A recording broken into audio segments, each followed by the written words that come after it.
Si ça part depuis un espace, oui, quand même, j'ai donné ci, j'ai donné ça, c'est normal qu'on me rende ou c'est normal que j'ai quelque chose en échange, etc.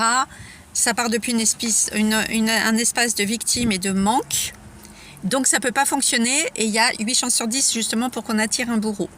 Si c'est depuis un espace « Oh moi j'ai aucune attente, de toute façon je suis cool, on verra bien, il faut vivre de toute façon, etc. etc. » C'est aussi que tu es incapable de poser les limites, tu es incapable de dire non et que en fait pour toi, sous couvert du carpe diem, en fait c'est de la fuite. Tu ne veux pas assumer le fait parce que tu n'as pas appris à dire non, tu ne sais pas dire non et tu ne sais pas poser tes limites. Et ça, c'est aussi problématique. Après, avoir des attentes, entre guillemets, c'est normal si elles sont saines et justifiées et qu'elles partent du bon espace. C'est une grande subtilité. Dis-moi en commentaire si ça te parle et dis-moi dans quel cas tu t'es retrouvé, en amour, en amitié. Et d'ailleurs, ma dernière cliente que j'ai eue, c'était exactement le sujet.